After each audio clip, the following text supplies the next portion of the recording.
খেলাঘর শিরোনামে লেখা পাঠিয়েছেন অঙ্কিতা মজুমদার, চকদিঘি, জামালপুর, পূর্ব বর্ধমান থেকে।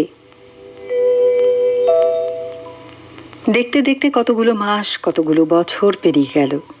এ যেন সেই বন থেকে বেরোলো টিয়া সোনার টোপর মাথায় দিয়ার মতন। তারপর এক গুচ্ছ চাবি আর এক রাশ দায়িত্বে সংসার খেলায় আবদ্ধ। আমার চিলেকোঠায় মাটির যে বরকনেগুলো ছিল সেগুলো এখন তুতুলের খেলার সঙ্গী। তুতুলও কখনো সখনো পুতুল খেলায় ক্লান্ত হয়ে ঘুমিয়ে পড়ে। ঘুম শেষে আবার খেলতে শুরু করে। কিন্তু আমার এ পুতুল খেলায় ক্লান্ত হলেও উপায় নেই। অবিশ্রান্ত গতিতে খেলা চলতেই থাকে। কর্তব্য কর্মে চলতে চলতে দম বন্ধ হয়ে আসে রক্ত মাংসের পুতুল দেহটা।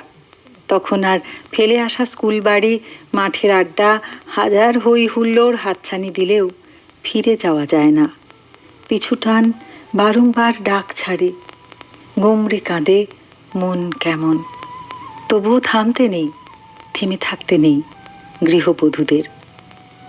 আজ 12ই ফাল্গুন।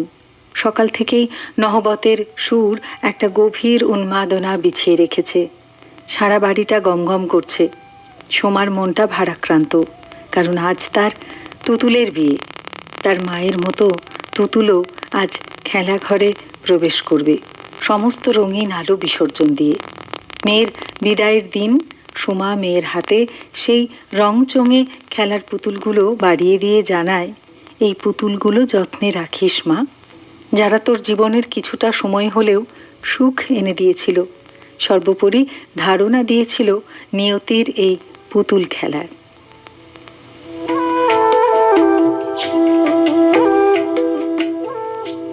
অঙ্কিতা মজুমদার, চকদিঘি, জামালপুর, পূর্ব বর্ধমান থেকে অসংখ্য ধন্যবাদ লেখার জন্য। কিছুটা লেখা আর অনেকটা যেন না লেখা, যা পড়ে নিতে হয় আপন মনে। যে জীবন কাটায় প্রত্যেক গৃহবধূ ওই যে এক গুচ্ছ চাবি আর একরাশ দায়িত্ব নিয়ে। লেখা ভালো লেগেছে, কিন্তু কোথায় যেন একটা মন খারাপের ঢেবে ঢেবে ভাসিয়ে নিয়ে যাওয়া লেখা। শেষে বলবো, অঙ্কিতা ভালো থাকবেন, সঙ্গে থাকবেন।